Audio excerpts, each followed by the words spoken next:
March 16, 2026. In early 1775, the people of Boston were bitterly divided.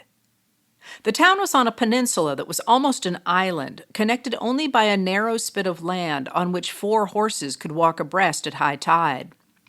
There, and on the surrounding lands, Medford, Charlestown, Cambridge, Brookline, Roxbury, Dorchester Heights, Noddle Island, and Governor's Island, and in the vessels in Boston Harbor and beyond, men, women, and children were weighing their loyalties. Trouble had been brewing in the town for at least 3 years. On the one side were British soldiers and the loyalist subjects of the Crown called Tories. Challenging them were the civilians called Patriots. They wanted to restore the traditional rights of Englishmen that were under attack in the colonies. After the Patriots had thrown more than 300 chests of valuable tea into Boston Harbor on December 16, 1773, to protest Parliament's claim that it had the right to tax the colonists without their consent, officials from the British government had set out to make the Patriots do as they were told. They sent 10,000 soldiers and their families to Boston, where the lower-class soldiers competed for housing with the locals. Sometimes soldiers deserted and took local jobs, which had grown scarce as the occupation ruined the local economy. There was little love lost between the Boston colonists and the soldiers newly arrived from England. Loyalties were less clear among the wealthier people in Boston. While poorer patriots and soldiers jostled in the streets, British officers and loyalist Tories mingled in places like the fashionable London bookstore on Cornhill Street. There, the young bookseller, 25-year-old Henry Knox, had on his shelves the latest volumes from the other side of the Atlantic. Knox was well-read himself and was fascinated by military strategy and tactics, an interest he fed through his book orders and by chatting with the soldiers who came to his shop. Knox brought his military knowledge to his support for the Patriot cause, but his political loyalties did not diminish his admiration for Lucy Flucker, the daughter of prominent and wealthy Tories, when she came with the other fashionable young women to his bookshop. She returned his admiration, and the two married in June 1774, despite her parents' objection to Henry due to his politics. Her parents reluctantly allowed their daughter to marry, but disowned her of her inheritance. The battles of Lexington and Concord on April 19, 1775, meant that Bostonians could no longer be neutral in the growing tension between the Tories and the Patriots. They would have to choose where their loyalties lay, with the Patriots trying to protect their traditional rights, or with the Tories claiming the king had new, radical powers that overrode the rights of Englishmen. Even before the British soldiers made it back down the battle road from Concord on April 19th, militiamen, both white and black, free and enslaved, from the Massachusetts countryside, furious that soldiers of their own government had shot at them and killed their neighbors, rushed to surround Boston, laying siege to the soldiers and British officials there. Townspeople, like Henry and Lucy Knox, had to decide where to place their loyalties. It was not an easy question. In May, the Second Continental Congress sent the Olive Branch petition asking King George for reconciliation, a petition the king rejected, and in June, British General Thomas Gage declared Massachusetts to be in a state of rebellion, but offered amnesty for all who would lay down their arms, except for Patriot leaders Samuel Adams and John Hancock. If the Patriots failed, association with them could mean prison or worse. With his ties to the town's Tories, including his wife's family, and knowledge of artillery, Knox could have found a position with the British. Instead, he chose the Patriots. He escaped Boston to join the men besieging the town, helping his comrades build fortifications around the city. Lucy chose to flee with him, leaving her family behind. While Henry camped near Boston, Lucy moved around, alone and unsettled, from the homes of friends to rented rooms in Worcester. The standoff in Boston began to force others to take a stand as well. Everyone knew that Fort Ticonderoga, 300 miles away near the confluence of Lake Champlain and Lake George in New York, was fortified with heavy cannons that could make or break a battle, and that they were guarded by only a small detachment of 2 officers and 48 men, most of whom were unfit for regular military service. In May 1775, British General Thomas Gage warned the governor of Quebec he must fortify the Ticonderoga fort. At about the same time, the Massachusetts Provincial Congress authorized Benedict Arnold of Connecticut to raise men to capture the cannons. Arnold knew that area well, and he and his men set out. Connecticut also raised militiamen to seize the fort, and Vermont's Green Mountain Boys, led by Ethan Allen, were already on their way. The forces came together and worked their way through the woods to the fort. At dawn on May 10th, 9 days before the governor of Quebec received Gage's letter, the Patriots captured Fort Ticonderoga in a surprise attack that found the defenders asleep in their beds. The Patriots seized more than 180 cannons and other weapons. While the militiamen repaired and strengthened the fort, lines around Boston were hardening.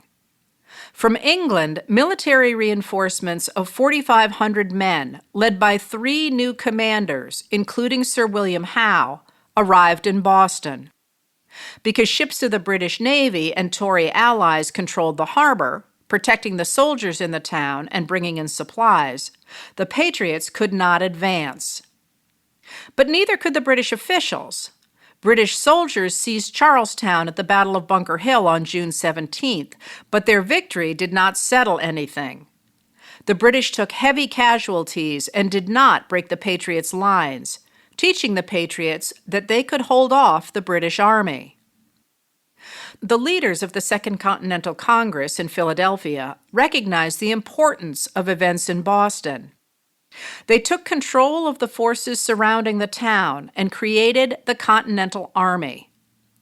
Recognizing that the Patriots' reputation for radicalism worried tentative supporters, Massachusetts leader John Adams proposed appointing George Washington of Virginia general and commander-in-chief. Washington arrived at Cambridge to take command in July. He and Henry Knox became fast friends as the 2 sides in and around Boston settled down into local skirmishes. As the British restricted guns in the town, most Patriots left, joining the Continental Army growing outside the town. Riflemen and militias arrived from Virginia, Maryland, Pennsylvania, and New Jersey, as well as the New England colonies, Rhode Island, New Hampshire, Connecticut, and the Green Mountains. Continental soldiers dug trenches and drilled, turning from militia into trained soldiers. At the same time, loyalists from the countryside took refuge in the city, where people went without food or wood for cooking and heating, and horses grew gaunt without enough hay. But because the British could bring in supplies over water, the town held on. By fall, it was not at all clear that the Patriot cause would survive. The Patriots had allies in the fishermen who harassed British shipping, but while shortages squeezed Boston's inhabitants, the British soldiers had dug in. There was no sign they could be dislodged, and the enlistments of the colonial soldiers would expire at the end of the year.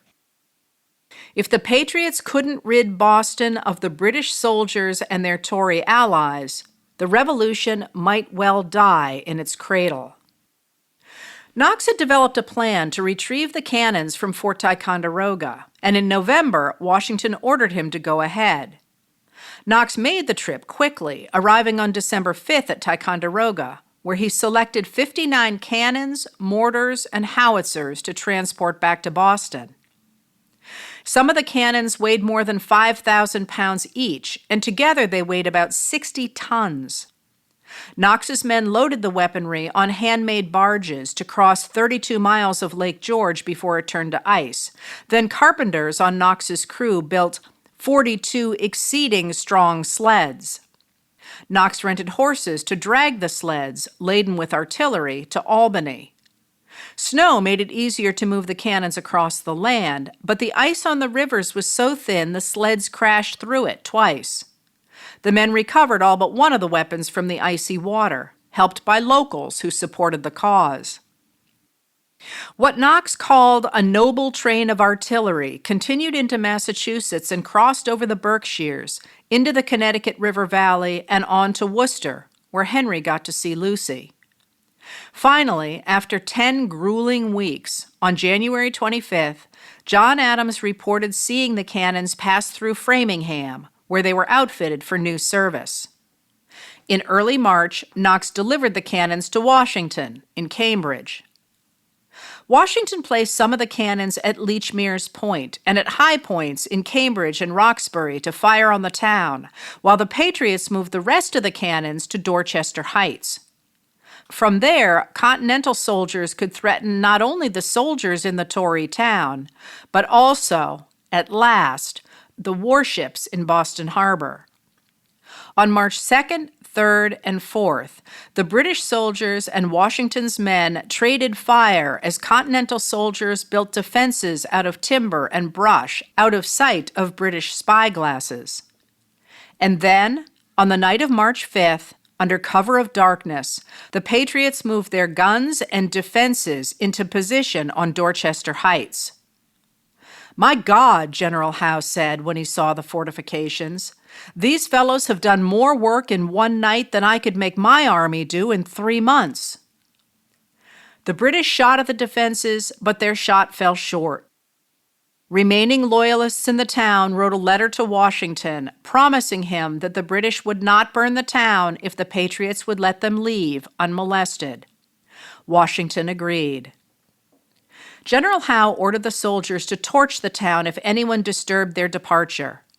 On March 10th, he began to load the British ships with soldiers and the loyalists who wanted to go with them, including Lucy Knox's parents, who would never see their daughter again. For a week, March winds battered at the loaded ships, keeping them trapped in the harbor. Finally, at 4 a.m. on March 17th, 120 ships carrying more than 10,000 soldiers and more than 1,000 Tories weighed anchor and left Boston.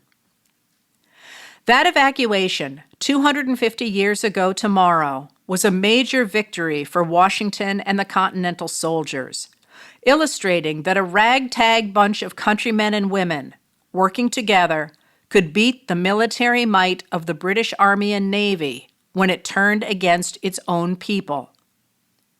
Watching the British retreat reinvigorated the Patriots after a discouraging winter and gave them confidence that their determination to protect their rights was not only a just cause, but a winning one. The ships sailing out of Boston Harbor helped solidify that message. They carried the town's Tories with them, enabling the Patriots to strengthen their community and spread their principles of independence to previously unaligned neighbors without either British officials or reactionary neighbors silencing them. What began in Boston spread across the colonies as neighbors brought their carpentry and maritime skills, cooking and medical understanding, military tactics, and endurance to the cause of liberty. The evacuation of Boston had taught them that if they worked together, those skills would be enough to rout the world's strongest military. Less than 4 months after the British ships left Boston Harbor, the Patriots took the extraordinarily daring step of declaring independence from the king. They signed a document pledging to each other that they would dedicate their lives, their fortunes, and their sacred honor to creating a brand new nation.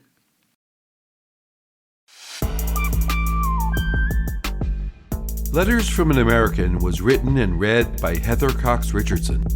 It was produced at Soundscape Productions, Dedham, Massachusetts. Recorded with music composed by Michael Moss.